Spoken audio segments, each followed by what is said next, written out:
1월 23일 어린이부 말씀은 시편 19편 7절에서 8절입니다. 주님의 교훈은 완전하여서 사람에게 생기를 북돋워주고 주님의 증거는 참되어서 어리석은 자를 깨우쳐준다. 주님의 교훈은 정직하여서 마음에 기쁨을 안겨주고 주님의 계명은 순수하여서 사람의 눈을 밝혀준다. 아멘. 벙커업 친구들 한 주간 잘 지냈지요? 우리 친구들 전 세계적으로 가장 많이 팔린 책, 사람들에게 가장 많이 읽힌 책이 무슨 책인지 혹시 아나요? 흔한 남매? 엉덩이 탐정? 삐. 바로 성경책이에요. 성경책은 지금까지 60억 권도 넘게 팔렸다고 해요. 와, 60억 권이라니 도대체 얼마나 많은 숫자인지 헤아리기도 쉽지가 않네요. 그런데 하나님 사랑을 알려주는 성경책을 이렇게나 많은 사람들이 이렇게나 많이 읽었다고 하는데도 아직 세상에는 사랑이 부족한 것 같아요. 그쵸?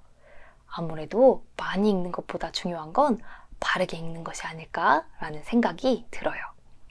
그래서 오늘은 성경을 어떻게 읽어야 하는지 한번 생각해 보려고 해요. 성경책을 가까이 두고 많이 읽는 것도 물론 중요하지만 잘못된 방법으로 읽는다면 소용이 없겠죠? 하나님 말씀은 우리를 시냇가에 심은 나무처럼 시들지 않게 하는 힘이 있다고 했는데 어떻게 성경책을 읽어야 그 말씀으로 힘을 얻을 수 있을지 한번 고민해 보기로 해요. 자, 먼저 성경책에는 친구들 아주 여러 가지 형식의 글이 있어요. 이야기도 들어있고 또 역사 기록도 들어있고 또 시도 들어있고 편지도 들어있고 교훈집도 들어있지요. 우리는 지난주에 66권의 성경책이 우리에게 오기까지 그 과정을 한번 짚어봤어요. 아주 수천 년 전부터 수많은 사람에 의해서 쓰여지고 또 오랜 시간 동안 수많은 사람들이 그 글을 베끼고 또 옮겨 적고 또 그렇게 남겨둔 걸 모아두고 또 정리하는 과정을 거쳤다고 했죠. 그리고 수차례 교회 대표들이 모여서 수백 년 동안 그 오랜 시간에 걸쳐서 회의한 끝에 가장 중요한 책들을 그 중에서 골라서 우리 신앙의 기준으로 삼기로 했어요. 그렇게 우리 손에 지금의 성경 66권의 책이 한 권으로 우리에게 오게 되었지요. 그런데 친구들 아주 오래전에 녹음기가 없던 시절에 옛날에 요셉이라는 사람이 살았는데 라면서 입으로 들려주던 그 성경 이야기들, 그렇게 입으로 전해지던 이야기를 글로 옮겨 적을 때 어땠을까요? 아주 완벽히 다 옮겨 적을 수 있었을까요? 아마 입으로 하던 이야기가 글로 옮겨지면서는 조금 달라지기도 했을 거예요. 그리고 또 복사기가 없던 시절 어떤 파피루스에 적혀있는 그 내용을 베껴 쓰고 그걸 또 베껴 쓰고 일부분이 잘려나간 그 부분을 자로 또 옮겨 적으면서 실수 없이 모든 글자를 다 똑같이 복사기처럼 옮겨 적을 수 있었을까요? 아마 복사기처럼 완벽하게 옮기기는 힘들었을 거예요. 게다가 고대 언어로 쓰여진 성경이 각 시대의 말로 옮겨지면서는 어땠을까요? 아마 여러 가지 차이들이 생겨났겠죠? 하지만 성경이 이런 과정을 수없이 거쳤는데도 불구하고 어떤 사람들은 성경의 글자 하나하나는 절대 틀릴 수 없다고 믿어요. 성경 속의 글자가 조금이라도 틀리다고 말하는 건 하나님이 틀리다고 말하는 것과 같다고 오해하고 있기 때문이에요. 하지만 성경은 우리보다 먼저 하나님을 만난 사람들이 그 하나님 사랑을 우리에게 너무 전해주고 싶어서 사람의 글로 하나님 사랑을 옮겨 적어둔 거예요. 그런데 하나님 사랑은 너무 크기 때문에 우리들의 말과 글 속에 다 담기지는 못하지요. 그러니까 글자가 조금 다르거나 글자가 조금 틀리다고 해서 하나님이 우리를 사랑하신다는 그 큰 사실이 달라지거나 또는 큰 하나님의 사랑이 갑자기 작아지지는 않아요. 그러니 성경을 읽을 때는 글자 하나하나가 절대 틀릴 수 없다고 생각하면서 무조건 글자 그대로 믿기보다는 성경이 우리에게 온 그 과정을 기억하면서 얼마든지 궁금한 것들을 질문하면서 읽을 수 있는 그런 태도가 중요해요. 그리고 두 번째로 어떤 사람들은 성경책을 과학책이나 역사책이라고 생각해요. 그래서 역사적으로 정확한지 과학적으로 틀리지는 않았는지 살피는 걸 가장 중요하게 생각하지요. 그래서 어떤 성경 이야기가 역사적인 사실과 다르다거나 과학적으로 증명할 수 없다면 성경은 틀렸다고 하고 의미가 없다고 이야기해요. 하지만 친구들, 성경책은 역사책이나 과학책이 아니에요. 성경책 속에는 실제로 일어났던 사건을 통해서 하나님을 만났던 그런 이야기들이 담겨 있긴 하지만 그 이야기가 우리에게 전해주려고 하는 것은 그 일이 몇 시 몇 분에 일어났는지, 실제로 그 자리에 몇 사람이 있었는지, 그걸 증명할 수 있는지 없는지를 알려주려는 것이 아니라 그 사건을 통해서 만난 하나님이 어떤 분인지를 우리에게 전해주려고 하는 거죠. 예를 들어서 모세와 이스라엘 사람들이 애굽을 탈출하면서 애굽 군대에 쫓기고 있을 때 이스라엘 사람들 앞을 가로막고 있던 홍해가 어떻게 됐죠? 하나님이 이 홍해 바다를 가르셔서 이스라엘 사람들을 구해주셨지요? 이게 바로 출애굽기에 담긴 이야기예요. 그런데 어떤 사람은 과학적으로 홍해 바다가 얼마나 깊은지, 역사적으로 이 사건은 몇 년도 몇 시 몇 분에 일어난 건지 그걸 가장 중요하게 생각하고 증명하려고 해요. 물론 이런 연구는 필요하지만 그 말씀이 우리에게 전해주려는 의미는 바다가 가로막는 것 같은 막막한 상황에서도 하나님은 어떤 방법으로라도 우리를 구해주신다는 것. 그것이 바로 홍해가 갈라진 말씀의 참 의미겠죠?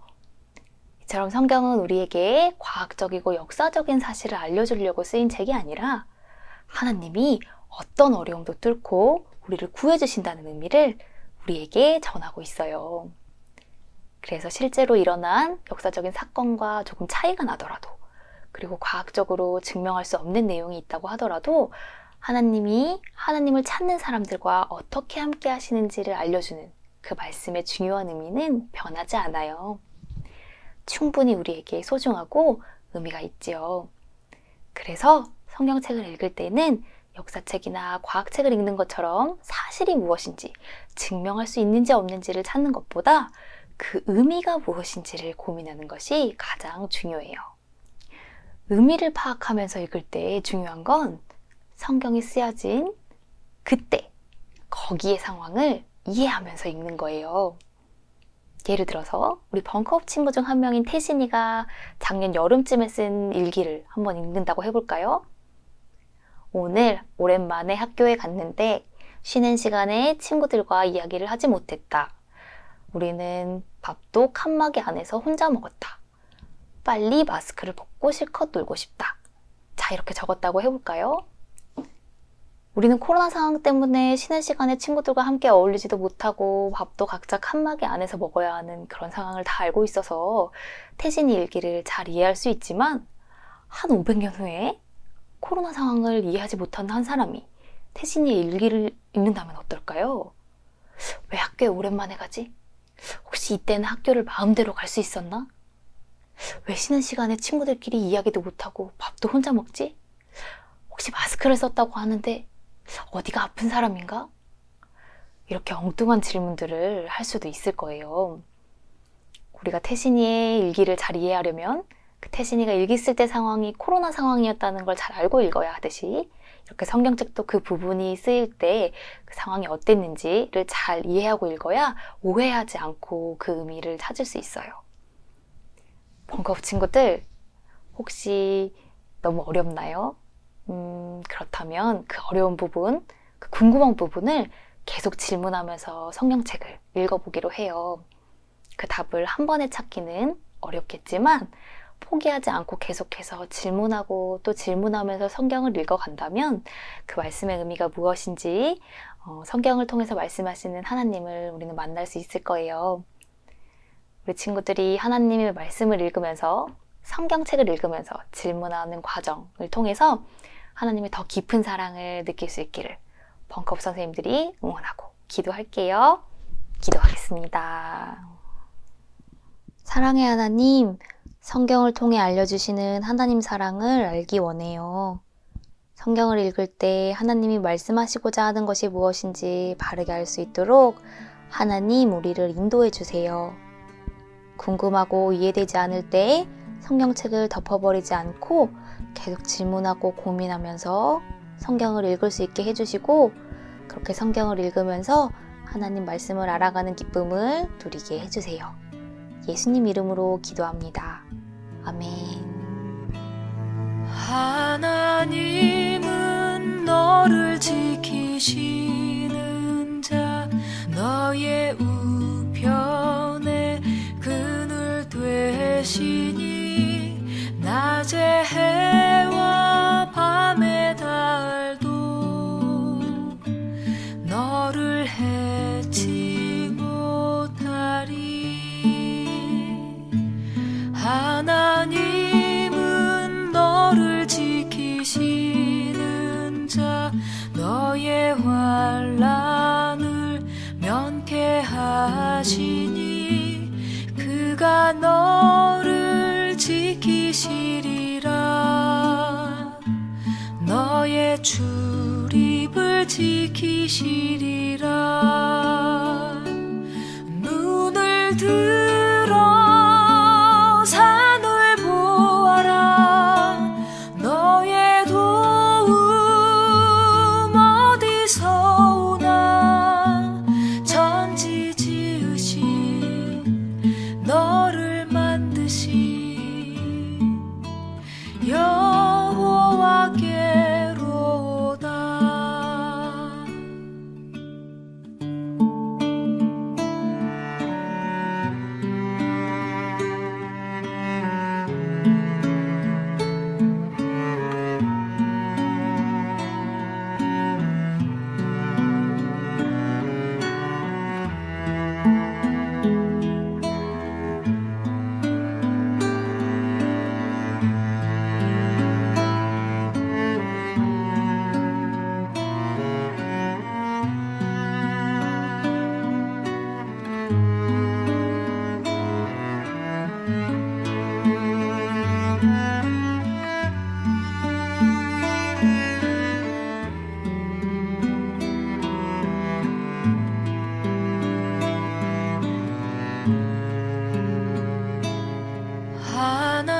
하나님은 너를 지키시는 자, 너의 환난을 면케하시니